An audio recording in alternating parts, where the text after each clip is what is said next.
1절에서 11절 말씀까지인데요. 제가 7절에서 11절까지 봉독해 올리겠습니다. 그들이 묻기를 아니하는지라 이에 일어나 이르시되 너희 중에 죄 없는 자가 먼저 돌로 치라 하시고 다시 몸을 굽혀 손가락으로 땅에 서시니 그들이 이 말씀을 듣고 양심의 가책을 느껴 어른으로 시작하여 젊은이까지 하나씩 나가고 오직 예수와 그 가운데 섰던 여자만 남았더라. 예수께서 일어나사 여자 외에 아무도 없는 것을 보시고 이르시되 여자여 너를 고발하던 그들이 어디 있느냐? 너를 정죄한 자가 없느냐? 대답하되 주여 없나이다. 예수께서 이르시되 나도 너를 정죄하지 아니하노니 가서 다시는 죄를 범치 말라 하시니라. 오늘은 미국의 파더스 데이입니다. 우리 아버님들 가정의 가장으로서 태평양 건너 미국 와서 얼마나 수고가 많았습니까? 이 아버님의 마음은 아내도 모르고 자녀도 몰라요. 어떻게 가정을 이끌까? 어떻게 이 가정을 세워나갈까? 홀로 염려하고 고뇌하고 밤을 새우며 그렇게 살아가는 삶이 아버지의 삶입니다. 그래서 아버지의 마음은 깊은 물속에 흐르는 물과 같습니다. 아버지 날을 맞이해서 여러분의 가정의 부모님들, 특히 아버님에 대해서 다시 한번 감사하고 생각하는 그런 기회가 되고 또 우리 아버님들에게 크나큰 주님의 위로의 말씀을 드립니다. 스위스 한 마을에 성격을 가득 실은 관광버스가 알프스 산맥을 내려오고 있습니다. 그런데 갑자기 운전하는 그 브레이크가 파열이 됐어요. 큰일 났잖아요. 이 브레이크가 안 잡히니까. 그러나 그 운전수는 성격을 안심시키고 걱정하지 마세요. 제가 최대한 잘 운전해서 이 알프스 산맥 이 길을 내려가겠다고 그렇게 하면서 조심스럽게 운전을 했어요. 산 길을 다 내려온 거예요.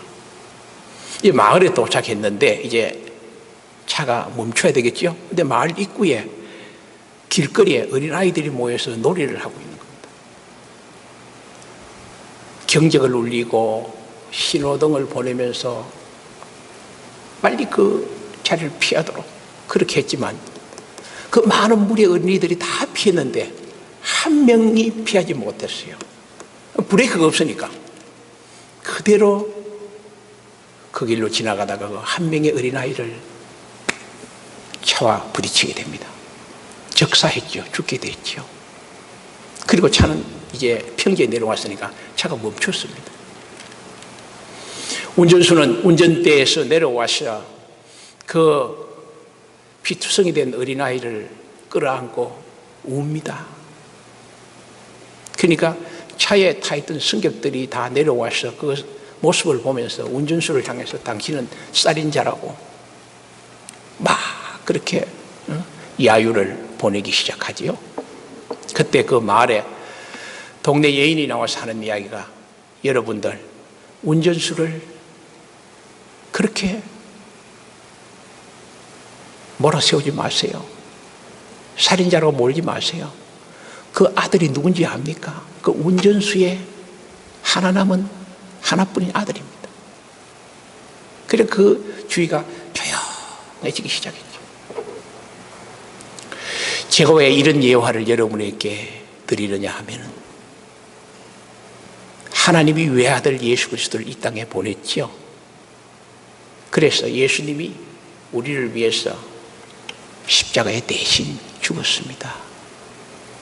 그 우리를 구원했다는 겁니다. 예수의 복음을 여러분들이 좀 이해하는 그런 예화라고 제가 생각해서 말씀을 드렸습니다. 오늘 설교의 주제가 구원의 복음 또는 용서의 복음입니다. 자, 오늘 본문 내용은 우리가 너무나 잘 아는 내용이죠.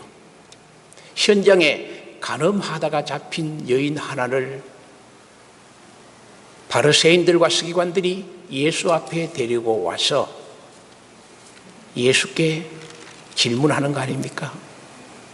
모세 율법에 의하면 이 여인은 돌로 쳐 죽여야 한다. 그 당신의 생각이 어떠냐? 예수의 답을 요구하는 그런 내용인데, 지혜로운 예수님은 그들의 올무에 걸리지 아니하고 결국 그 여인의 모든 죄까지 용서해주면서 새로운 삶을 살게 해주시면서 그들의 질문 속에 빠져나오면서 주님이 전하고자 하는 복음의 핵심을 오늘 본문에 우리에게 전해주고 있어요. 오늘은 철저하게 예수님의 말씀이에요. 본문을 통해서 예수님이 우리에게 전하고자 하는 그 진리의 말씀에 중요한 복음의 세 가지, 그 내용을 오늘 우리에게 말씀해 주고 있다, 그런 말씀입니다. 이 본문의 배경은 이렇습니다. 지난주에 제가 설교를 했지만 유대 장막절 절기가 끝날 때 예수님이 갈증 속에 있는 수많은 유대인들에게 내게 와서 생수를 마시라. 나를 믿는 자는 성경의 이름같이 네 배에서 생수의 강이 넘칠 것이다. 그렇게 이제 말씀을 전하니까 그 말씀을 들은 무리들 중에 두 무리가 크게 나누어졌습니다. 한 무리는 야, 저분은 진짜 선지자고 그리스도다. 주님을 따르는 무리가 생기고, 또 한 무리들은 저 사람이 배운 것도 없고 갈릴리 출신인데 건방스럽네. 자기가 무슨 메시아야. 특히 서기관과 바리새인들은 그때부터 예수를 어떻게 하면 잡아 죽일까 정오의 마음을 가진 무리들이 그 자리에 있었다는 겁니다. 그리고 혹시 소요가 나가 싶어서 유대 관리하는 로마 병정들이 그곳에 있었다는 겁니다. 예수님은 그런 무리 속에서 잠시 기도하러 예루살렘 동쪽에 있는 감람산으로 가서 밤에 기도하시고 다시 내려왔습니다. 내려온 상황에서 그런 이제 현상이 일어났죠. 현장에 가늠한 여인을 바리새인들과 서기관이 데리고 와서 예수에게 질문하는 그런 현상이 나타났다. 여기서 예수님이 어떻게 질문을 해야 되느냐, 대단히 참 예수님은 참 힘든 그런 상황에 놓여 있다는 것입니다. 여기서 우리가 간음죄라는 게 나오죠. 간음죄. 구약의 율법은 간음죄라는 것은 자기의 남편과 아내 외에 외간 남자와 여자에게 음행적 행위를 했을 때, 육체적 행위죠. 그것은 신명기와 레위기서에 의하면 돌로 반드시 쳐 죽이라는 겁니다. 무서운 아주 범죄로 취급하고 있지 않습니까? 돌로 쳐 죽이라는 겁니다. 그런데 신약에 와서는 예수님이 간음의 죄를 어떻게 표현했습니까? 육체적인 행위뿐 아니라 네 마음속에 여자를 보고 음욕을 품는 자마다 이미 간음의 죄를 범했다는 겁니다. 마음의 간음까지를 이야기했다는 거예요. 그런 사람들이 제게 질문해요. 목사님, 간음의 범위가 어디까지입니까? 제가 이런 말 했어요. 여자를 아름답게 보고 사랑하고 좋아하고 멋있고 죄가 아니야. 그러나 그 단계를 넘어서 만약에 음행한 마음을 생각하고 마음을 가졌다면 그거는 예수님의 말씀에 비춰볼 때 간음의 죄가 될 수 있다. 그러니까 이 간음의 죄의 범위라는 것은 굉장히 뭡니까? 참 무서운 것이죠. 무서운 것이죠. 다시 본문으로 돌아와서 간음한 그 여인을 예수님에게 질문을 했는데 예수님이 가만 보니까 여러분 간음을 했으면 여자가 있으면 간음한 남자도 같이 와야 될 거 아닙니까? 남자는 없어. 동시에 간음한 사람에 대한 고발을 하게 될 때는 두 명의 증인이 필요한데 사실 법적인 증인은 오지 아니었어. 그런데 이 바리새인들과 서기관들이 현장을 덮쳤다는 겁니다. 이 사람들이 눈으로 보고 바로 잡아왔으니까 증인이 되는 것이죠. 비록 남자가 없다는 그런 쟁론적 문제는 있지만 현장을 바로 잡았으니까 특히 바리새인과 서기관들이 율법을 연구하는 사람들이 고발했으니까 이게 간음죄가 성립한다는 거예요. 자, 그런데 이들이 이제 간음죄로 고발한 목적이 있어요. 6절에 보니까 이들이 간음한 여인을 겉으로는 고소하고 고발하지만 실질적인 목적은 뭡니까? 그 마음속에 이 간음한 여인을 믿기로 해서 예수의 입술에 나오는 말이 어떻게 나오느냐, 그거를 꼬투리를 잡고 예수님을 덜미를 잡고 그래서 예수님을 죽이려고 그 음흉한 그 마음을 가지고 그 간음한 여인들을 예수께 데리고 온 것 아닙니까? 자, 예수님이 여기에 대답을 어떻게 해야 될까? 모세 율법대로 만약에 저희인에게 간음했으니까 돌을 들어 쳐 죽이라고 했다면 당장 실행법인 로마법에 저촉이 되는 거예요. 율법에 아무리 돌로 쳐 죽인다 하더라도 로마가 지배하고 있으니까 로마법의 지배를 받게 되는 거예요. 사형을 할 수 있는 것, 돌로 쳐 죽일 수 있는 것은 로마의 권한이 있는 것이지 예수 권한이 없어. 그럼 예수가 만약에 돌로 쳐 죽이라면 로마법에 딱 걸리는 거예요. 그 다음에 야, 어떻게 그 남자 정인도 없는데 돌로 쳐 죽이냐? 쳐 죽이지 마라. 그렇게 이야기하면은 율법을 거부하는 게 되는 거예요. 그럼 그 율법 학자들이나 서기관과 바리새인들과 또 수많은 그 무리들이 예수에게 아마 벌떡같이 달들 거예요. 오히려 돌을 들어 예수를 치려 할 겁니다. 그런 또 문제가 있고 더 중요한 것은 만약에 예수가 돌로 쳐라고 했다면 예수님이 그동안 이 땅에 오셔서 선포한 복음의 핵심이 뭐냐? 사랑과 용서입니다. 그것이 거짓이 되는 거예요. 야, 이러한 심각한 문제 속에 예수는 봉착하면서 그들에게 말로 답을 하지 아니하고 오늘 본문 6절에 보니까 예수님이 손가락으로 땅을 굽혀서 땅에 뭐 글을 쓰고 있어요. 그런데 그 내용이 뭐냐? 너희 중에 죄 없는 자가 먼저 돌로 치라 하시고 중요한 복음이 나왔습니다. 너희 중에 죄 없는 자가 먼저 돌로 치라 그랬어요. 이 말씀을 들은 바리새인들과 서기관들은 양심의 가책을 받기 시작하는 거예요. 왜냐? 자기 자신의 마음속에 이미 살인죄를 범하고 있거든. 이 여인을 고소하지만 마음속에 예수를 잡아 죽이려고 하는 게 목적이 아닙니까? 양심의 가책을 받는다는 거예요. 그러니까 이들은 들었던 돌을 어른에서부터 청년들까지 돌을 하나씩 툭툭 던지고 죄 없는 자가 누가 있습니까? 다 죄 있잖아요. 다 떠난다. 여러분, 양심이라는 것은 대단히 중요합니다. 양심을 우리 신학적으로 내적인 광명이다. 인간의 가장 중요한 내적 속의 빛이라는 거예요. 빛은 어두움이 아니라는 겁니다. 그래서 율법을 심판하기 전에 그러면은 예수가 오시기 전에 그 사람들은 그 윗대 사람들은 어떻게 구원을 얻었습니까? 이런 신학적인 큰 문제가 제기되고 있어요. 여기에 대해서 많은 신학자들은 이렇게 표현합니다. 양심의 심판의 시대가 있었다. 하나님이 주신 양심이니까. 그런데 참 이 양심은요 신기해요. 살아있는 양심은요 죄를 짓게 되면 간이 콩닥 양심이 뛰어. 희한하다는 거예요 이게. 그런데 화인 맞은 양심이 있어요. 이것은 분명히 양심이 죄를 짓고 나면 한번 뛰어. 그 다음에 그거를 무시해버리는 거예요. 살아있는 양심은 하나님과의 관계를 하고 있는 사람들이에요. 화인 맞은 양심은 교회를 다니거나 세상에 예수 안 믿거나 간에 온전히 예수를 믿지 않고 하나님을 온전히 믿지 않고 세상에 다 물든 사람들은 양심이 화인 맞은 양심이에요. 죄의식을 별로 안 느껴. 그래서 나쁜 짓을 막 하는 거예요. 계속적으로 반복해서 나쁜 짓을 하는 거예요. 아무튼 양심의 가책을 받은 이들은 다 현장을 떠났을 때 예수님이 그 여인에게 질문하지요. 딸에게 뭐라고 질문합니까? 야, 너희들 고소하는 사람들이 있느냐? 그러나 여인이 하는 얘기가 없습니다.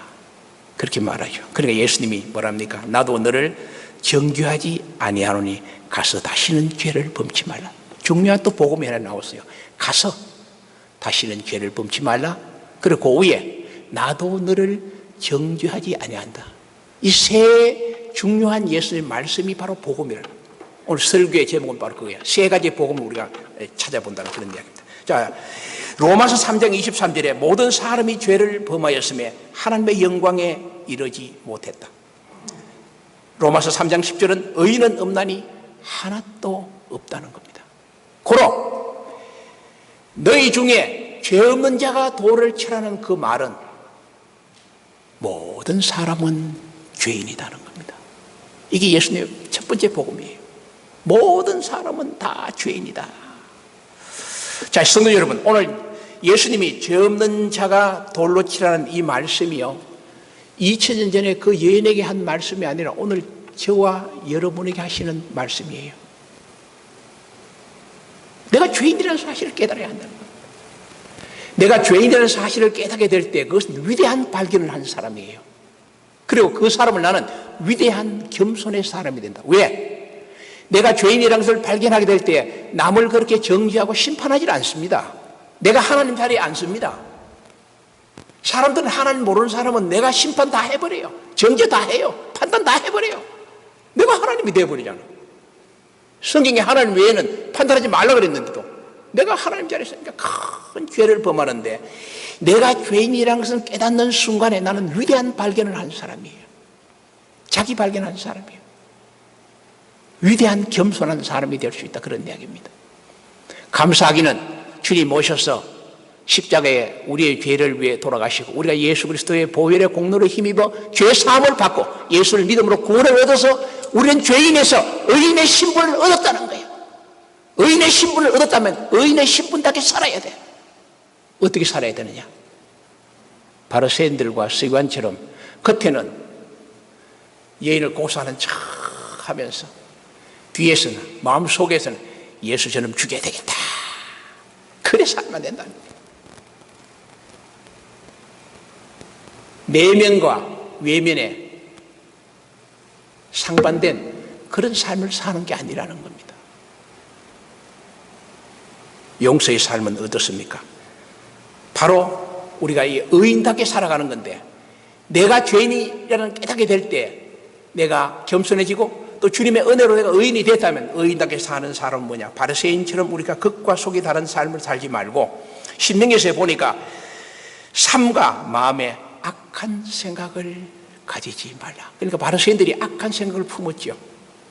그 다음에 로마서에 보면은 악을 미워하고 선한 것을 굳게 잡으라. 그 적극적인 축복의 방법은 시편 1편입니다. 복 있는 사람은 악인의 꾀를 쫓지 아니하며 죄인의 길에 서지 아니하고 하나님을 대적하고 복음을 방해하고 악한 생각을 하는 오만한 자의 자리에 앉지 아니하면서 적극적으로 하나님과의 바른 관계를 형성하며 오직 여호와의 율법을 즐거워하며 묵상하는 하나님과의 바른 생활을 하는 사람이에요. 이게 바로 뭐냐? 우리가 죄인에서 의인된 사람의 삶이다. 그리하면 주님이 동행합니다. 주님이 나를 의인이라고 만들어 주셨어요. 하나님 자녀라고 해 주셨어요.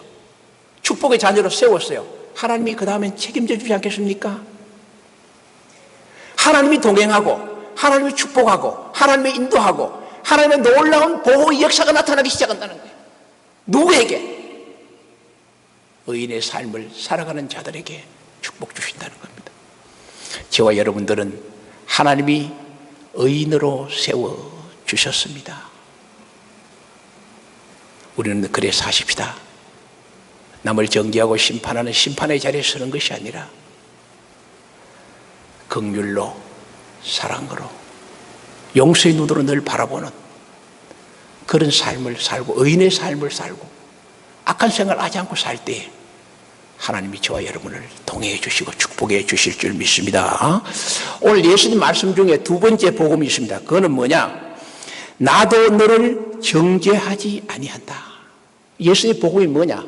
예수님 복음은 정죄가 아닌 용서의 복음이라는 겁니다.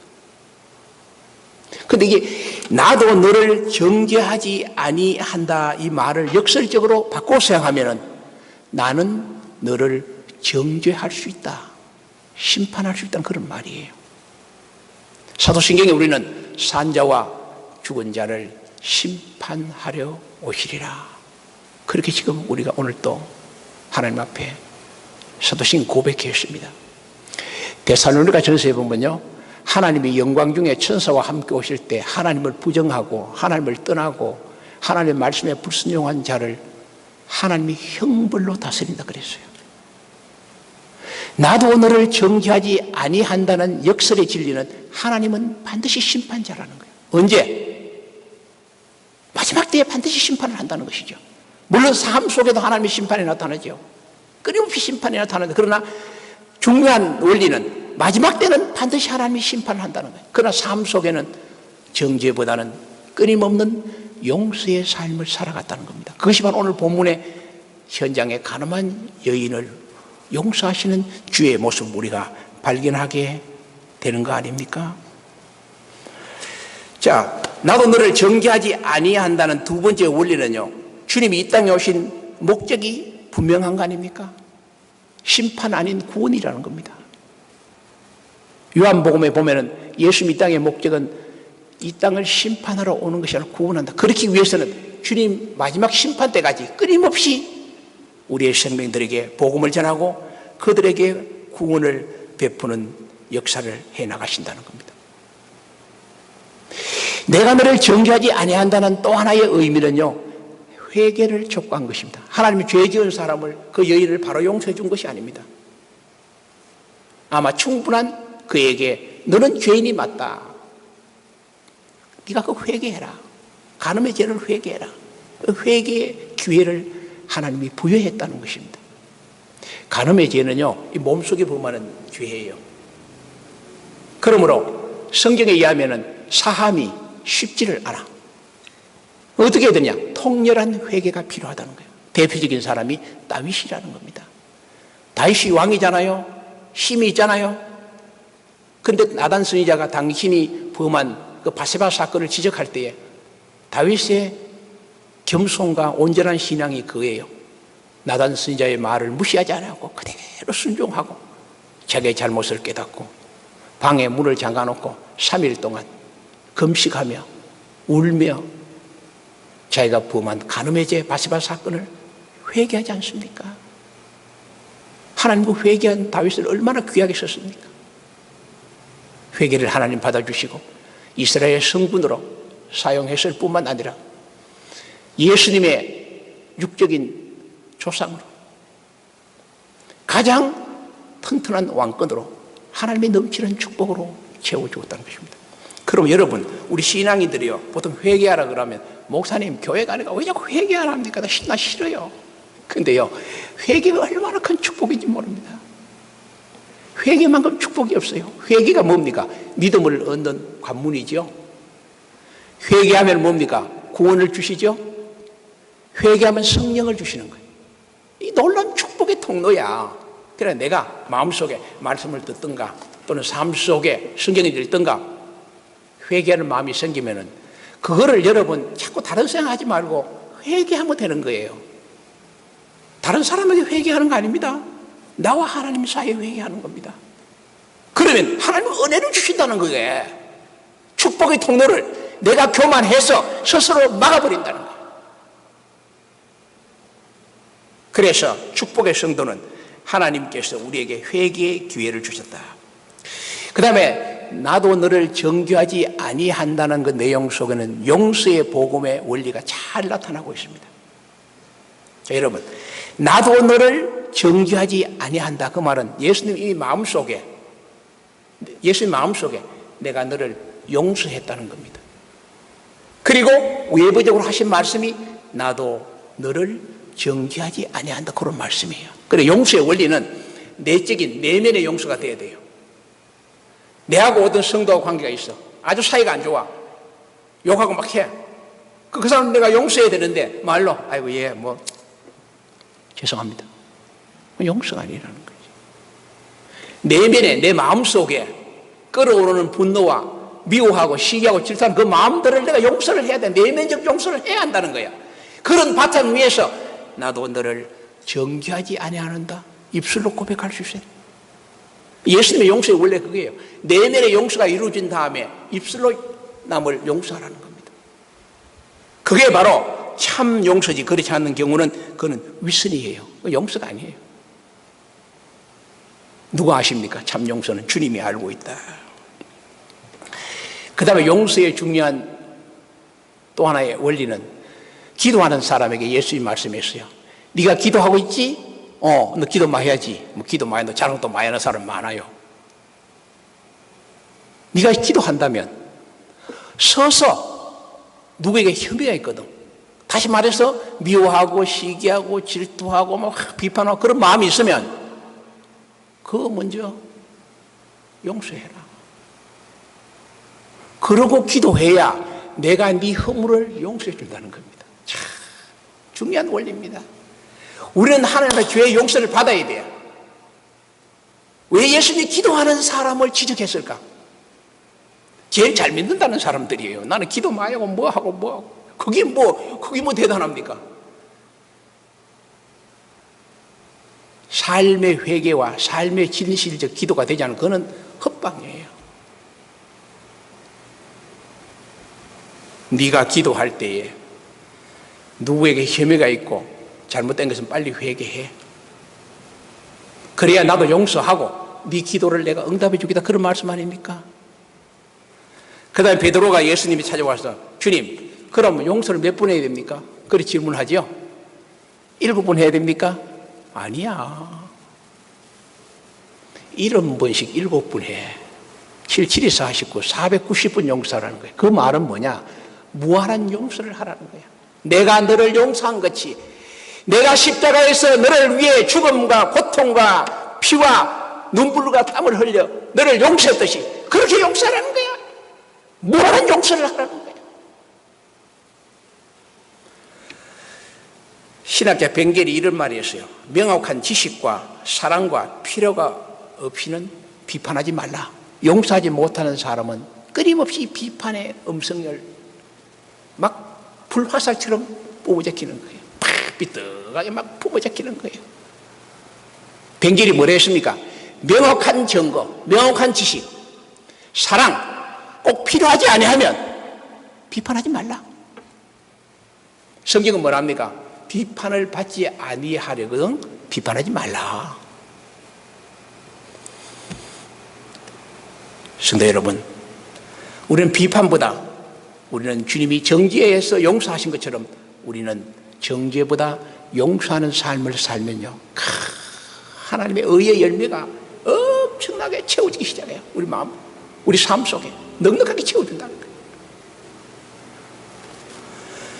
그럴 때 주님과 우리는 동행할 수 있습니다. 축복의 성도가 될 수 있습니다. 우리의 염려와 걱정도 하나님이 그래 네가 그렇게 살아가는구나, 나의 복음을 실천하는구나, 그럼 하나님이 축복해 줄 수밖에 없지. 우리의 생명도 우리의 삶도 우리의 자녀도 하나님이 축복해 주신다. 왜냐? 복음적 삶을 살기 때문에. 마지막으로 예수님은요, 희망의 복음을 이 여인에게 주었습니다. 가서 다시는 죄를 범하지 말라. 자, 여러분, 이 여인이 죽음의 자리에 서 있어요. 절망의 자리에 서 있어요. 돌로 맞아 죽어야 돼요. 그런데 주님이 바리새인 서기관들 공격을 다 물리치시고, 딸아, 나도 너를 정죄하지 않는다. 가라. 그리고 다시는 죄를 짓지 말라. 여러분, 이런 소리를 이 여인이 들었을 때 한번 상상해 보세요. 그 여인의 가슴 속에 얼마나 감격하겠어. 뜨거운 눈물이 막 흘러넘치고, 야, 이제 나는 새롭게 살 수 있구나. 희망이 영수처 모르고 감격이 막 그 여인의 가슴 속에 올라올 거라고. 그 여인을 여러분 상상해 보세요. 절망에서 희망으로, 죽음에서 생명으로, 무덤에서 새 삶으로. 그래서 주님의 복음은 희망의 복음이다. 희망의 굿뉴스라는 건 희망의 복음. 가라. 어디로? 죽음의 무덤으로 가는 것이 아니라, 사형장으로 가는 것이 아니라, 교도소로 가는 것이 아니라 네가 다시 내 삶의 자리로 가라는 거야. 그리고 다시는 죄를 범치 말라. 삶의 현장으로 가서 다시는 죄를 범치 말라. 그 말은 반복된 간음의 죄를 짓지 말라는 겁니다. 근데 참 사람이요, 회귀성이 있어요. 제가 그걸 많이 느껴요. 내가 과거에 예수 믿기 전에 만약에 여러 가지 세상적으로 많은 일을 했다고 합시다. 예수 믿고 난다면 성경에 의하면 변하여 새 사람 되어야 되잖아요. 근데 목사님도 그런 경우 많아요. 저도 그런 경험을 많이 했어요. 갑자기 나도 모르게 옛날의 기질이 나오는 거예요. 막 나온다는 거야. 희한하죠. 특히 여러분 죄, 특히 성적인 간음의 죄 경험하고 나면 또 그를 회상하는 겁니다. 마약, 왜 마약을 자주 합니까? 끊었다고. 근데 자꾸 생각이 나요. 왜 그럴까요? 믿음에서 멀어지는 거예요. 내가 하나님께 떨어지고 날 때 그때부터는 뭐야? 옛날로 회개하는 거예요. 옛날 하는 행동이 막 나오는 거예요. 나도 모르게 막 나오는 거예요. 그를 예수님이 이야기합니다. 다시는 그런 거 하지 말라. 어떻게 해야 됩니까? 인간의 끊임없는 노력이 필요하고, 두 번째는 성령님의 도움이 필요해요. 주님, 내가 노력하는데 안 되네요. 하나님 도와주세요. 주님께 기도하고 맡기고 그렇게 해야 돼요. 그러니까 하나님과의 관계가 바른 관계 형성되기 시작하면은 그 다음부터는 뭐입니까? 그 과거에 내가 행했던 그 옛 구습들을 자꾸 잘라내는 그런 과정을 하면서 다시는 죄를 범치 않는다는 겁니다. 주님의 그 말씀이에요. 다시는 죄를 범치 말라. 너가 죄를 청산했으니 이제는 가늠죄를 짓지 말고 끊임없는 경건한 생활을 통해서 그 죄의 자리에 머물지 말라. 성령님을 의지해라. 경건한 생활이 뭡니까? 우리 교회의 경건 생활이 뭡니까? 예배입니다. 예배 잘 드리는 거예요. 한 주간을 예배 드리는 거 아닙니까? 얼마나 중요한지 모릅니다. 말씀 생활, 진실한 기도, 하나님 성전을 위한 나의 봉사, 그게 믿음이 생기는 거예요. 그게 믿음이 생긴다는 거예요. 총회에서 공문이 왔어요. 무슨 공문이냐? 목사들에게. 코로나 사태 이후에 교회에 많은 성도들이 신앙이 힘들어져서 교회 출석이 힘들 거다. 왜냐? 너무나 긴 기간 동안 예배 안 드렸죠. 교회에서 영상 예배 드린다고 영상 예배 보여주니까 편하게 앉아서 이게 앉아서 이를 보고 하지. 그거 어떻게 하나님 앞에 경건한 예배가 됩니까? 이게 멀어진, 이게 심각한 문제라는 앞으로. 그래서 여러분, 오늘 예배 나오신 여러분 참 내가 감사하고 좀 존경합니다. 이럴 때 이제 여러분들이 믿음의 진가를 발휘해야 됩니다. 하나님이 여러분 생명 지켜줍니다. 코로나 평생 같이 삽니다. 그럼 평생 예배 안 드리겠네. 그럼 어떻게 해? 그렇지 않습니다. 근데 코스코 가보니까 수많은 사람들이 물건 사러 1시간, 2시간 동안 예배, 물건 사러 막 다녀. 근데 교회 와서 1시간 예배 드리면 코로나 걸립니까? 자, 아이러니한 이야기예요. 우리의 믿음의 문제입니다. 여러분, 하나님이 여러분의 생명을 지켜줍니다. 염려하지 마십시오. 하나님이 생명을 지켜줍니다. 그리고 우리가 해야 할 일을 하면 되는 거예요. 하나님 말씀대로 살아가는 거예요. 이 시대에 그 사람들을 하나님 부르고 있다는 겁니다. 앞으로 시대는 그런 분들을 하나님이 교회로 세워주십니다. 그런 자리에 여러분 서십시오. 진정한 하나님의 자녀가 되십시오. 그 복의 근원이 되십시오. 하나님 축복받고 생명의 보호받으며 인도함을 받는 그런 희망의 복음을 가지고 오늘도 살아드리는 저와 여러분 되기를 주의 이름으로 축복합니다. 기도하십시오. 하나님 감사합니다. 거룩한 주일, 예배당에 나올 수 있는 큰 믿음 주신 것 감사합니다.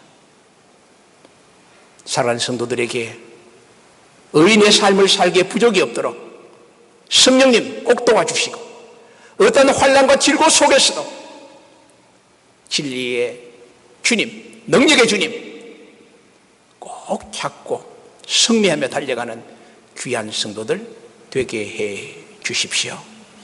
교회에 오늘 귀한 예물들을 봉헌한 성도들 손길마다 복을 내려주시고, 또 가정에서 특별히 예물을 준비해서 가정에서 말씀을 보고 기도하면서 주께 드린 예물들 주님 축복해 주십시오. 예수님의 이름으로 기도드립니다. 아멘.